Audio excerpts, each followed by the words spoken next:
여러분 안녕하십니까? 형법 강의를 시작하겠습니다. 자, 오늘은 일죄 중에서 마지막으로 포괄일죄 하는 걸 공부합니다. 포괄일죄 하는 건 글자 그대로 여러 개의 범죄가 성립되어 보이지만 그걸 하나로 묶어서 일죄로 다루는 것이 더 합당하겠다, 이렇게 법적으로 판단되는 경우를 말합니다. 자, 그 구체적인 내용을 살펴보면 여러분들이 좀 이해를 쉽게 할 수 있을 겁니다. 자, 의의부터 보면 수개의 구성 요건을 충족하는 행위를 포괄하여 전체를 하나로 보아서 하나의 범죄가 성립되는 것으로 이해하는 경우입니다. 그러니까 이거는 좀 이따 나오겠지만 반드시 일죄로 봐야 된다는 것이 아니고 학설이 대립하는 경우도 있습니다. 자, 우리 포괄일죄 중에서 처음 나오는 것이 접속범 하는 겁니다.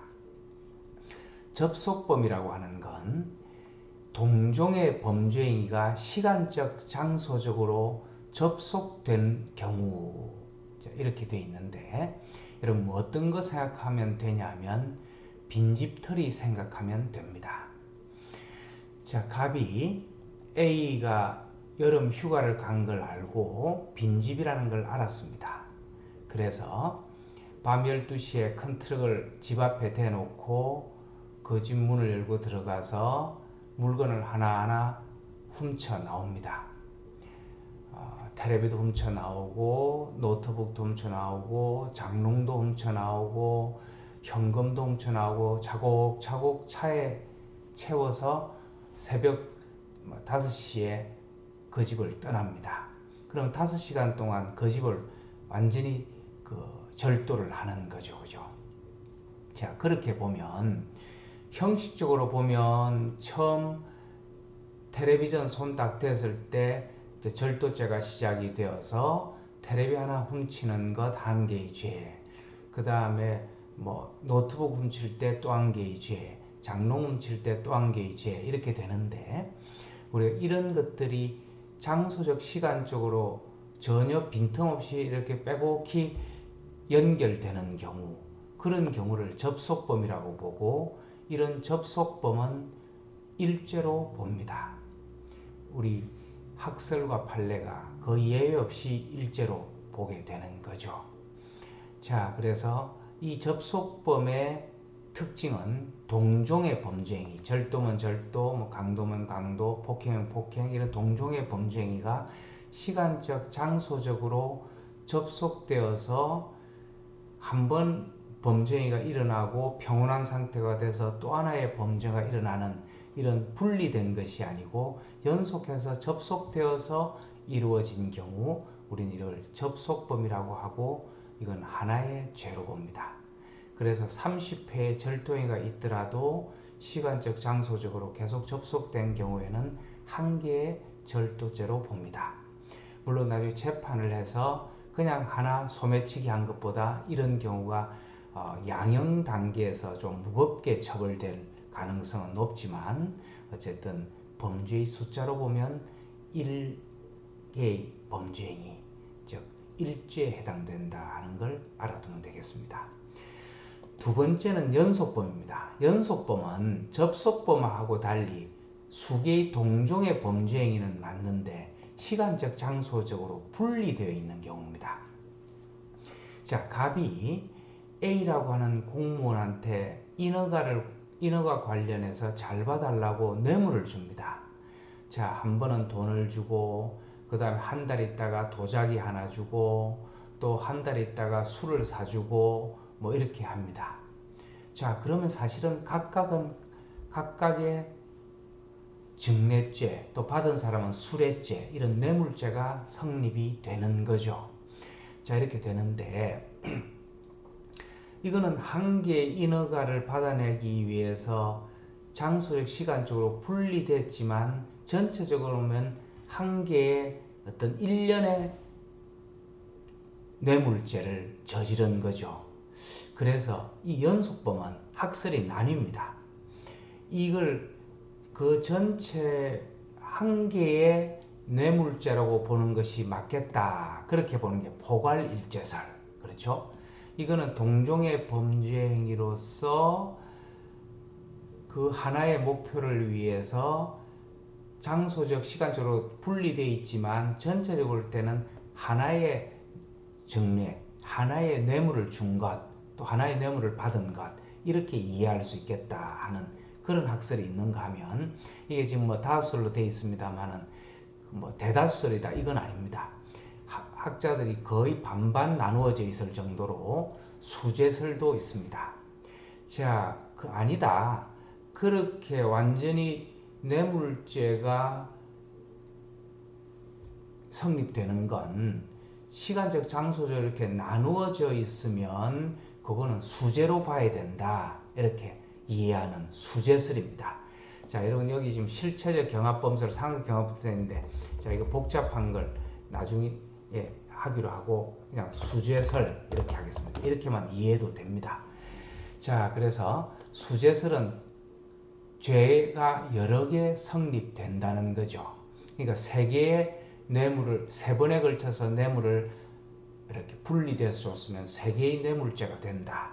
이렇게 보는 학설도 만만치 않게 많이 있다 하는 걸 여러분들이 알아두면 됩니다. 참고로 여러분들 지금 뭐 다수설, 통설, 소설 이러는데 이런 표현이 나오더라도 여러분 여기에 너무 이렇게 뭐 외우거나 마음을 둘 필요는 없습니다. 왜냐하면 학설이라고 하는 건 하루아침에도 학자들의 마음이 바뀔 수 있지 않습니까? 그렇게 되면 다수설, 소설이 바뀔 수 있기 때문에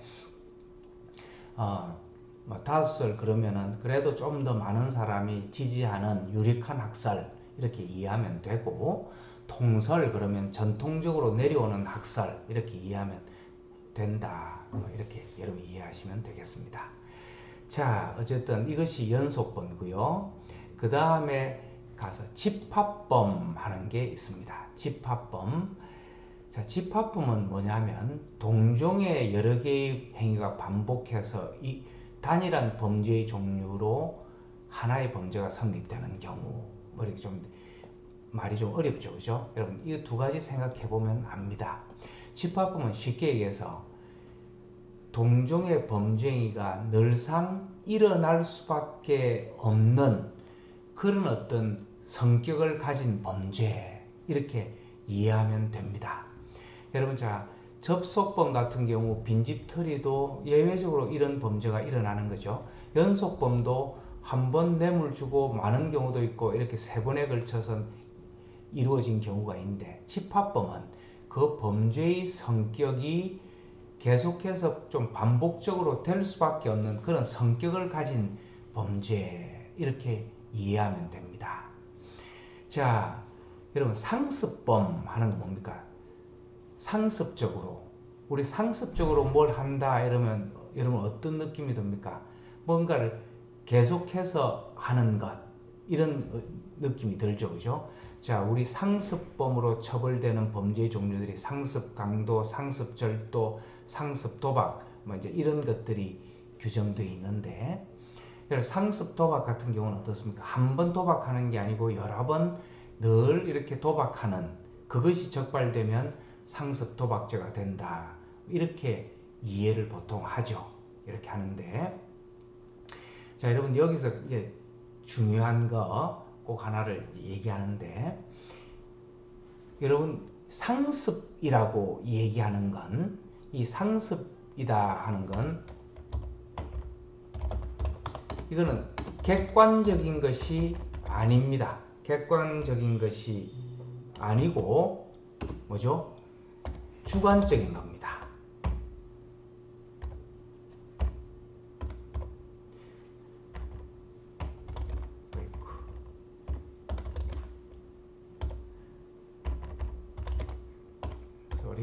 예, 무슨 말이냐면 이 상습범 할 때 상습은 여러 번 반복했다라고 하는 것이 아니고요. 상습이다 하는 것은 그 사람 피 속에, 그 사람의 주관적인 습벽 속에, 습관이나 그 사람의 어떤 그 인격 속에, 캐릭터, 특성 속에 상습이라고 하는 그 동일한 범죄를 여러 번 범할 수밖에 없는 그런 습벽을 가지고 있다. 그런 의미입니다. 좀 처음 들어보면 여러분들이 의아해하고 어렵게 느껴질 수 있는데, 그러니까 여러분 상습 도박죄 이런 것도 사실은 이렇게 얘기할 수 있습니다. 한 번 도박하더라도 상습 도박죄가 성립될 수도 있습니다. 이론적으로 얘기하면 한 번 물건 훔치더라도 상습 절도죄가 성립될 수 있습니다. 만일 지금은 그렇지 못하지만 과학기술이 정말 발달해서 그 사람의 피 한 방울만 뽑아내든 또는 어떤 기계에 통과를 하면 그 사람의 마음을 알 수 있는, 그 사람의 어떤 습벽, 인격, 특성 이런 걸 알 수 있는 그런 기계가 있다면 그 기계를 통과했을 때 이 사람은 물건을 훔치는 습벽, 즉 벽이라 그러면 그 사람의 특성을 얘기하는 거죠. 그죠? 주벽하면 술주정하는 그런 특성을 가지고 있는 것처럼 절도죄의 습벽을 가지고 있다. 그렇게 판단되면 상습 절도죄가 성립될 수 있다는 거죠. 자, 그런데 우리가 지금 그런 기계가 없기 때문에 현실적으로는 상습 절도다, 상습 도박이다, 상습 강도다 이러면 여러 번 한 그 행위가 발각이 되면 그 전체를 하나를 상습 절도죄, 상습 도박죄 이렇게 처벌을 하죠.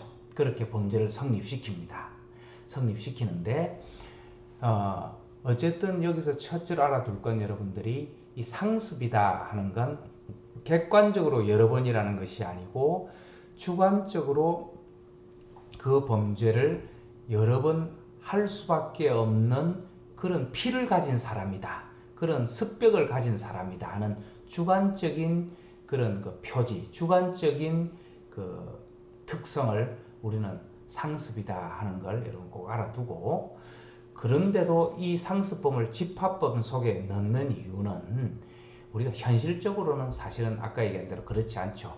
여러 번 한 게 적발되면 그냥 상습 도박, 상습 절도 이렇게 처벌을 하니까 그런 의미에서 상습을 가진 사람들은 여러 번 범죄 행위를 한 것으로 보고 그 상습범을 집합범 속에 넣는 겁니다.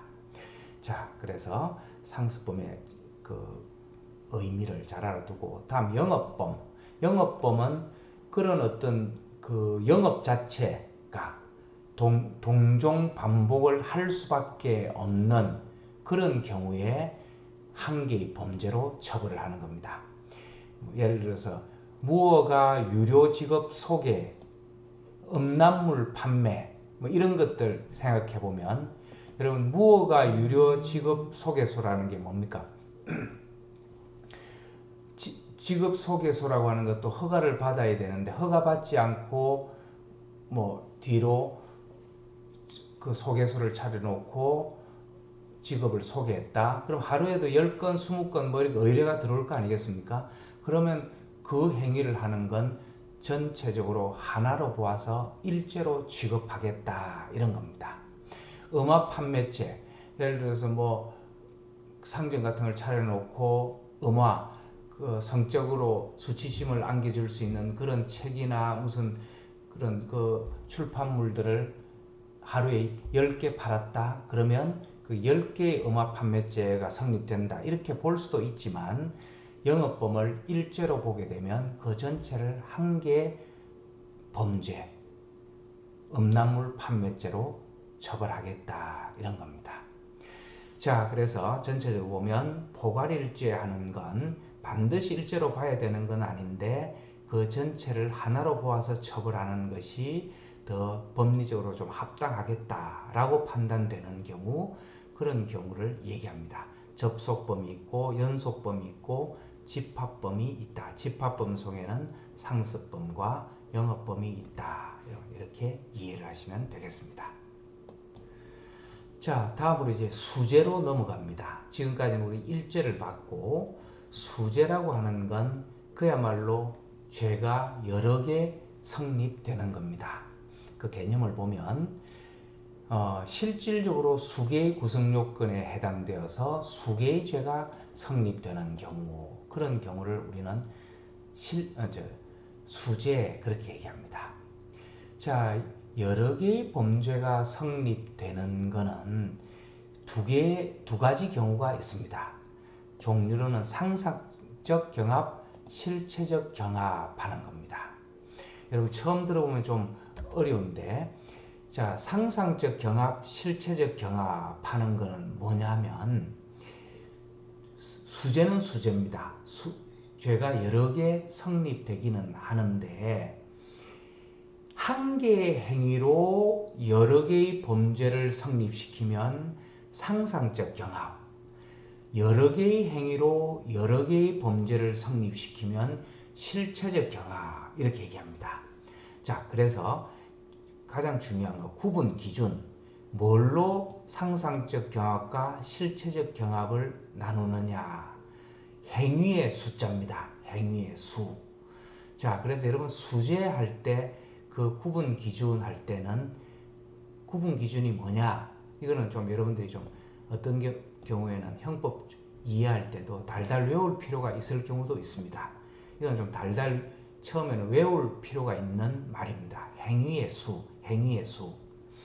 자, 그래서 한 개의 행위로 여러 개의 범죄를 범하는 경우 상상적 경합, 여러 개의 행위로 여러 개의 범죄를 범하는 경우 실체적 경합, 이렇게 됩니다. 자, 여러분 한 개의 수류탄을 던져서 여러 명을 살해했다. 그럼 뭐죠? 한 개의 행위, 수류탄 던지면 한 개의 행위지 않습니까? 여러 명이 죽은 경우니까 그 세 사람에 대한 세 개의 살인죄의 상상적 경합, 이렇게 되는 거죠. 세 사람을 죽이는데도 한 번은 칼로 찌르고, 한 번은 독약 먹이고, 한 번은 수류탄 던지고, 각각 기회를 달리해서 한 달 간격으로 했다. 그러면 행위가 세 개지 않습니까? 세 개의 행위로 세 개의 살인을 범했다. 세 개의 살인죄의 실체적 경합, 이렇게 되는 거죠. 이렇게 되는 겁니다. 자, 그런데 이 행위라고 하는 건 또 뭐냐? 그럼 한 개의 행위라고 하는 것은 도대체 뭘 의미하느냐? 이것도 가만 생각하면 그렇게 쉽지만은 않습니다. 왜냐하면 우리가 철학적으로 생각해 보면 한 개의 행위, 지금 방금 수류탄 던진 그 행위는 이제 그렇게 쉽게 설명을 하니까 그런데, 우리가 인간의 행위라고 하는 건 어떤 의미에서 보면 태어나서 잠자고 먹고 공부하고 또 놀고 뭐 이렇게 하는 그 연속 과정이 일생 전체로 이루어지지 않습니까? 중간에 잠자는 행위가 있지만 자는 것도 우리가 어쨌든 살아서 자는 거니까, 그렇게 보면 철학적으로 보면 태어나서부터 죽을 때까지 어떻게 보면 큰 하나의 행위일 수 있는 거고, 또 잘게 나누어서 보면, 여러분 뭐 도서관에 앉아서 내가 2시간 동안 공부를 한다 그러더라도 2시간 동안 집중해서 공부할 때도 있지만 또 좀 딴 생각할 때도 있고, 그죠? 또 나와서 커피 한 잔 마실 때도 있고 뭐 이러지 않습니까? 자, 그렇게 되면 그 잘게 보면 그 안에 행위 속에서도 또 행위가 나뉘어지는 거죠. 그렇기 때문에 한 개의 행위, 이렇게 표현할 때도 그 행위를 자르는 것이 어떤 걸 하나 한 덩어리의 행위로 볼 거냐 하는 게 결코 쉽지만 않다 이거죠. 그래서 우리 통설과 판례가 주로 얘기하는 그 한 개의 행위의 숫자라고 하는 게 도대체 뭐냐 하는 거는 이렇게 표현을 합니다. 사물자연의 상태에서 볼 때 사회 통념상 한 개의 행위, 이런 말입니다. 이 말이 좀 처음 들으면 어려운데, 그죠? 사물자연의 논리, 사물자연의 상태, 이 말은 무슨 말입니까? 어렵게 생각할 것 없이 이런 얘기입니다. 우리가 상식적으로 볼 때, 이렇게 상식적으로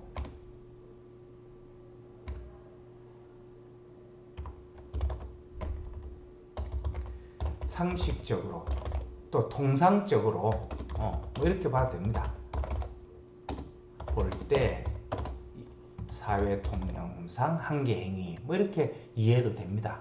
그게 무슨 말입니까? 우리가 한눈에 아무런 생각하지 말고 복잡한 그 생각하지 말고 그냥 한눈에 턱 봤을 때 저 사람 저 행위하고 또 다음 행위하는구나 이렇게 분리되는 그걸 하는 게 행위다 이렇게 얘기를 하는 거죠. 그러니까 뭐 운전 30분 해가서 뭐 중간에 뭐 자기가 옆에 사람이 얘기도 하고 좀 뭐 딴 생각도 하고 뭐 이렇게 하더라도 어쨌든 30분 운전하고 내려서 차 주차시키고 또 다른 일 하면 그 30분 운전한 건 그 통틀어서 한 개의 행위.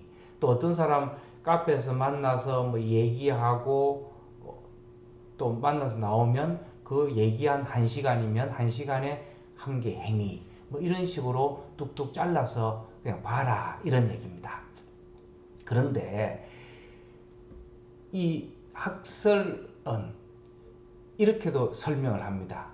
그렇게 보기에는 문제 해결 안 되는 경우가 많다.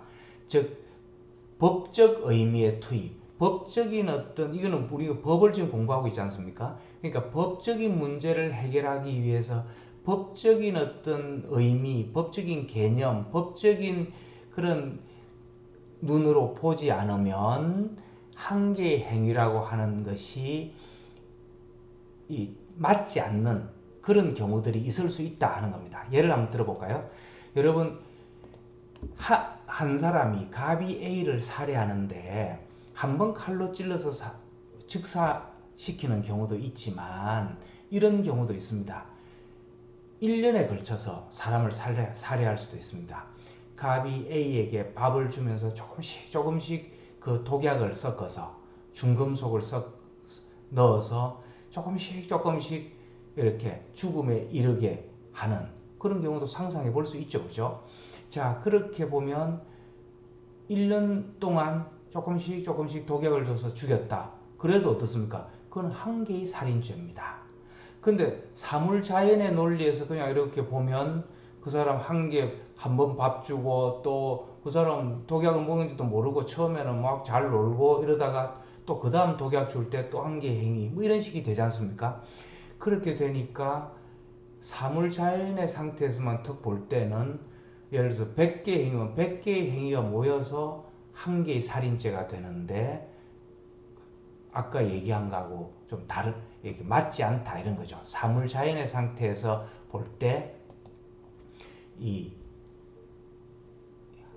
행위의 개수를 따지는 것 요거는 그 법적인 의미에서 볼 때 맞지 않은 경우가 있을 수 있다 이런 얘기입니다. 자, 한 사람이 말하면서 명예훼손도 하고 모욕도 하고 고함도 지르고 폭행도 한 경우, 자 이런 경우도 사물자연의 상태에서는 한계 행위라고 봐야 된다 이런 얘기입니다.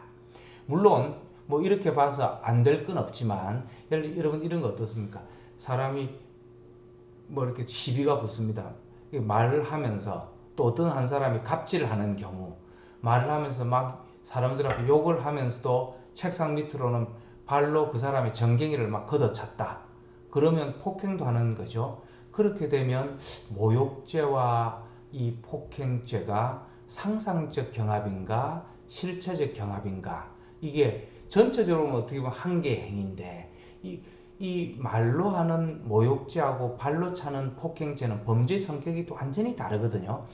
자, 범죄 성격이 완전히 다르기 때문에 이걸 상상적 경합으로 보기에는 조금 합당치 못하다 이런 느낌도 받습니다.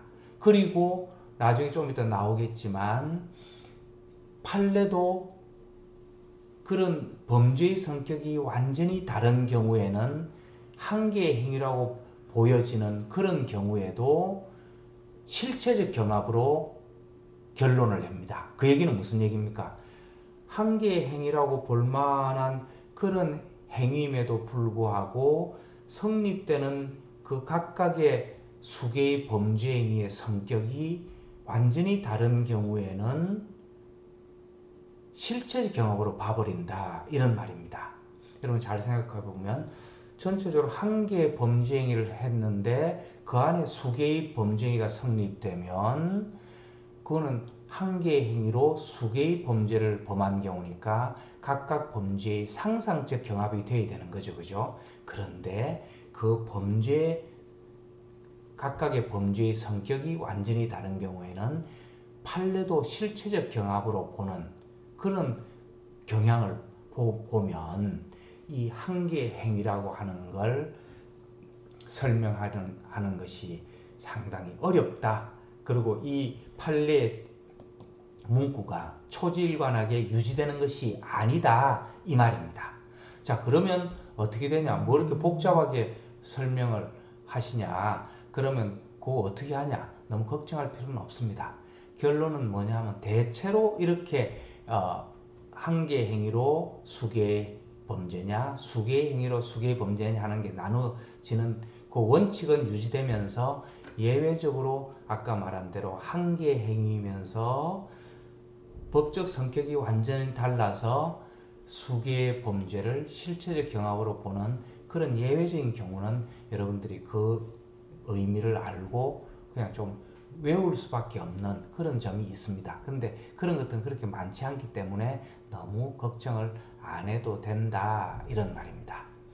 자, 그 구체적인 내용은 다음 시간에 이렇게 보기로 하고 마지막으로 상상적 경합은 어떻게 처벌되냐면 그 한계 행위로 수개의 범죄가 성립되면 그 수개의 범죄 중에서 중한 범죄, 법정형을 기준으로 중한 범죄, 그러니까 징역 5년 이하보다는 징역 10년 이하가 더 중한 범죄겠죠, 그죠? 그 10년 이하의 중한 범죄로 일제로 다스려집니다.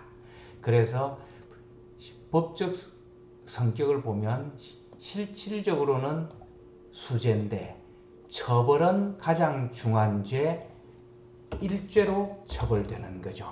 그래서 여러분 이런 말씀입니다. 상상적 경합은 실체법적으로는 수재, 소송법적으로는 또는 절차법적으로는 이렇게도 써도 되겠죠, 그죠? 절차법적으로는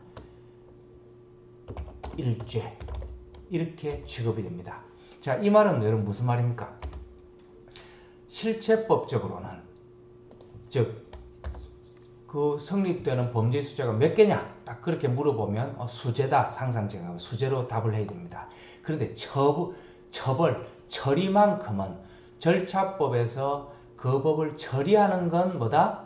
일제로 그 중한 범죄 그 하나의 법정형으로만 그 안에서만 처벌을 한다 이런 말입니다. 그러니까 5년 이하의 징역 범죄 하나하고 10년 이하의 징역 범죄 하나가 있으면 10년 이하 중에서 판사가 형을 선고하는 거죠. 다만 그냥 단순일죄보다는 상상 경합일 때 다른 범죄 하나가 성립되어 있으니까 양형에서는 좀 무겁게 고려할 그럴 가능성이 더 많죠. 그렇지만 어쨌든 절차법적으로는 그 한 개 범죄만으로 처벌을 한다 이런 거고 근데 그냥 딱 물어보면 상상 경합이 수재냐 일죄냐 이렇게 물어보면 그건 수재다 이렇게 답을 해야 되는 거죠. 처리만 일죄로 한다 이렇게 이해할 수 있습니다. 자, 다음 시간에 우리 방금 얘기한 것처럼 그 상상 경합과 실체적 경합이 각각 판례에서 어떤 경우가 상상적 경합이고 어떤 경우가 실체적 경합인지 그런 내용을 쭉 살펴보면 여러분들이 감이 잡힐 겁니다. 자, 다음 시간에 이어서 하겠습니다. 수고하셨습니다.